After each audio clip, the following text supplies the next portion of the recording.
Well, hello class, and welcome to Unit 8. I'm going to try and be brief. This is take 3. Actually, take 4. Great job. So let me just say a couple things. I've really been impressed. You have done a really tremendous job. Your discussions have been great. Your thinking has been great. Your questions have been great. Your papers have been great. And, I've been teaching for a while. I'm teaching grad students for probably longer than I've been teaching undergrad students, actually. And I'm impressed. I have not that I didn't have great hope for the quality of our leadership students, but this has been a tremendous term, and I hope that you have felt the same way. I hope that the content that you have taken with you will be something that you'll keep with you for a long time to come. I hope that it's been influential in the way that you understand vocation, understand yourself, see work, see the world of work, see entrepreneurship, see motivation, and all of that. So, really, really just fantastic job. So because of that, let me say a couple things.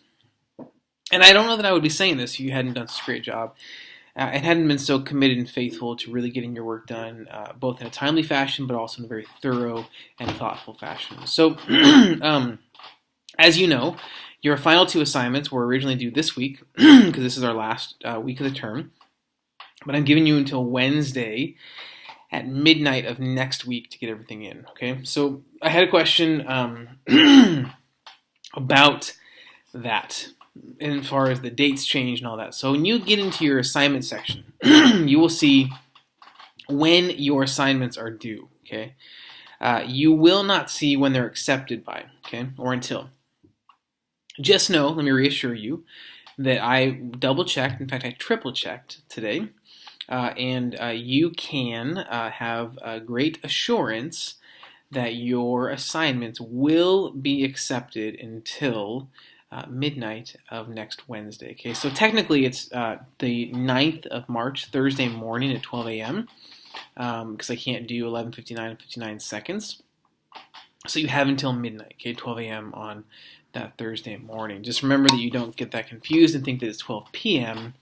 on Thursday as we get into the afternoon, because that will no longer be accepted. I'm not going to accept these assignments via email. If they come via email, you'll get a 0. Okay, so just know that they have to be into Sakai on time or early, or they will not be accepted. Okay, so that's going to be really important, because that means I'm going to have a lot of grading to do between that Wednesday and the end of the term. Okay, so I need plenty of time, or the due date for grades, and that's Friday night at midnight. Okay, so please just remember they're due. No questions, nothing past that midnight deadline on Wednesday. All right. In addition to that, because you've done such a great job, and I wouldn't be saying this if you had not proven to be so thorough and thoughtful and really committed to the class, I am not going to require you to engage in discussion on the final career development project presentations, okay? Not that I don't think that it's valuable, not that I don't think it's worth it, that I don't think it's worth your time. It's just that you have engaged in discussion on so many things. So you're still going to need to submit your final documents and assignment to the assignment section, as well as to the forums, because some of you may very well want to watch the film or watch the presentation. Some of you may want to share the slides and read through the slides. You may even want to refer to them if you were to utilize this learning, this content, perhaps in future career development projects. Okay, so the requirements of submission as far as to Sakai, the forums, and the assignment section, they still apply. But I'm not looking for you to ask questions or make comments, nor then obviously am I looking for you to respond to the non-existent questions or comments that won't be made, because we're changing the rules of the game a little bit, all right?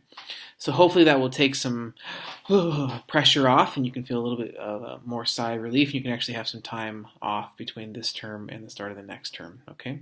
So obviously if you want to turn things in early or really on time when they're actually due, you're more than welcome to do that. Just know that you do have the extra time if you need it, okay? But once again, nothing will be accepted past the deadline that's been given, the extended deadline which has been given of next week, all right?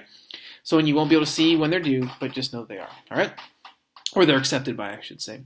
You should also see in Sakai, if you get into the grade book, all of your grades are updated. So your papers, your assessments, all of those things are due. So there's a couple of things that you'll still need to do. One of those things that has not been given an extension, I need to point out here. If you get into the assignments section, you will see that at the very bottom is the participation summary and grade. Okay, so at the end of the semester, students will give themselves an overall participation grade 1 through 10 and will submit a no more than one paragraph statement justifying why they think they deserve the score they've awarded themselves. Given the distributed learning format of this class, keep in mind that participation is not just limited to online discussions, but also the group work, the reading, the assignment completion, and so forth. Student awarded grades are subject to instructors' agreements and may be altered to either go lower or higher. All right? So that's going to be very important for you to make sure that you submit. So I will tell you, I've done this before, so the students submitting this, for the most part, do a good job. Every now and again, I have students that submit, they think they deserve a 10 when in fact they really deserve a 6. I've also had some students that have not submitted it, and they just thought that I was going to give them a grade based upon their participation. So I had a student that didn't turn it in one time, and they should have gotten a 0 because they didn't turn this is an actual assignment. So if you don't turn this in, even if you deserve a 10, okay, you'll get a 0. So even if you did deserve a 10, you will get a 0 if this is, because this is an actual assignment. If this assignment is not turned in, okay? So just keep that in mind, please. Okay, so there's that. That's the assignment section, and that is done and over, and we are good to go on that. If you have other questions or need me to clarify anything, please feel free to email me. Or if you're on campus, of course, you can always come by the office. But once again, just let me reiterate and just say profusely how pleased I am with the quality of work that you've put in to the course so far this term. And I really do hope and pray that this content will stay with you for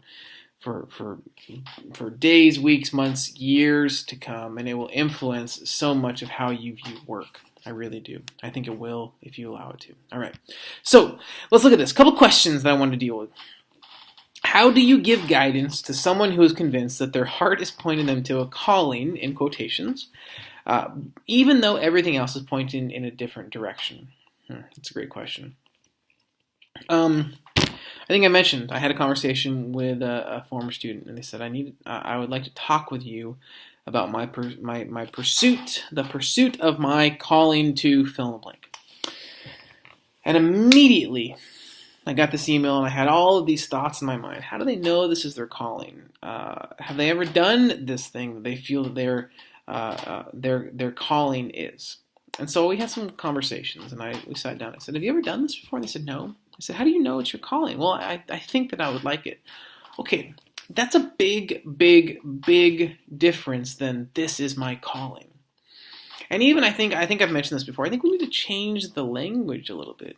It's not necessarily this is my calling, but I think that it is I feel called to this. Because I think when we make these blanket statements, these definitive, absolute, I am being called, well, how do we know? And so I think the responsibility that we have, especially if these are people that know us, that love us, that we're I guess you could say we have relational capital with.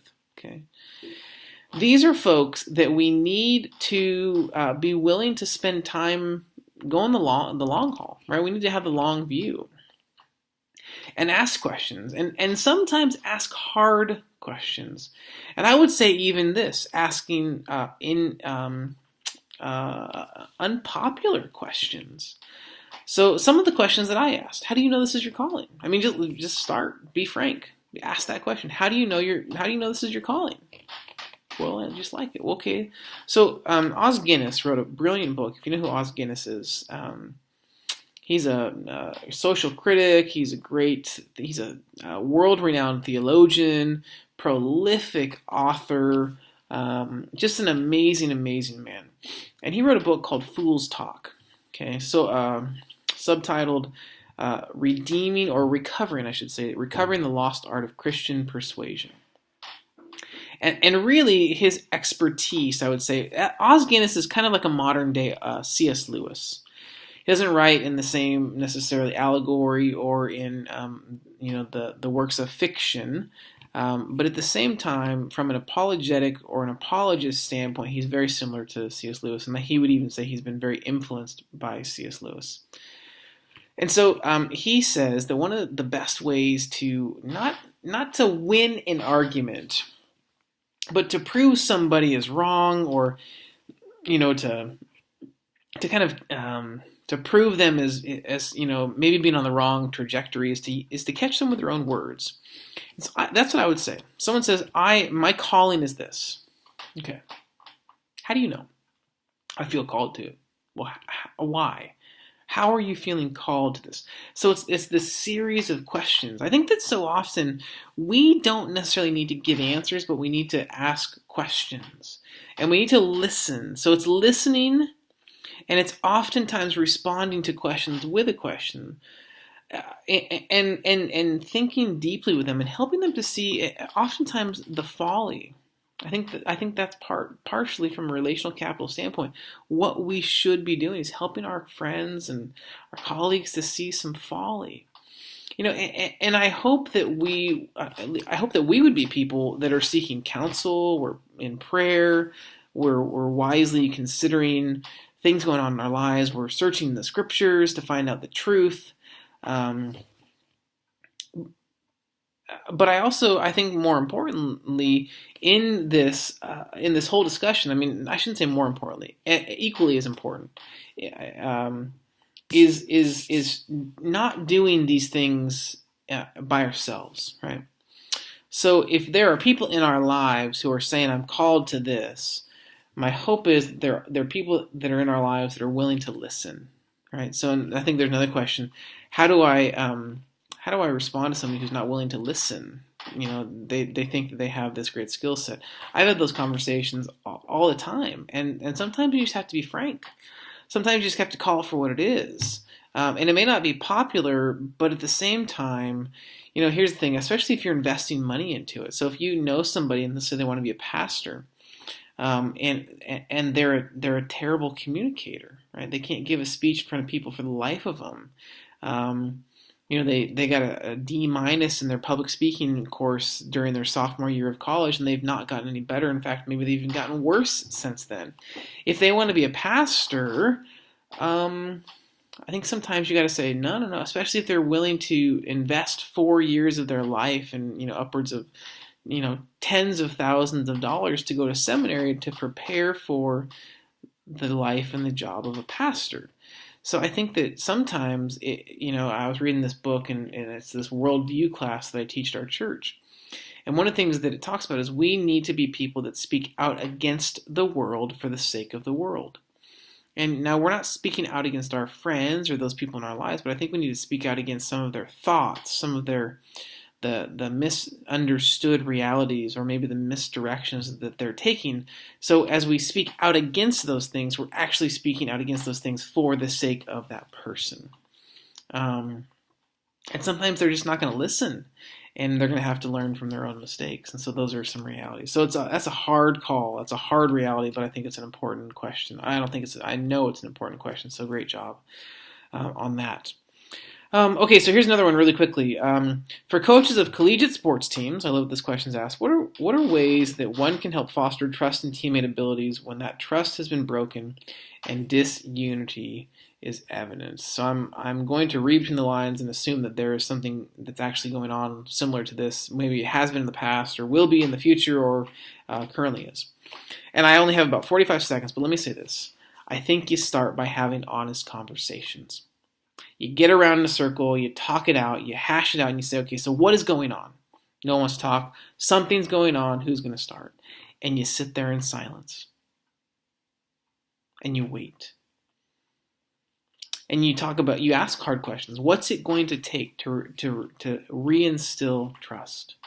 and you slowly do it. You can break trust in a second, and it takes sometimes days, months, years to rebuild trust, but it's worth it.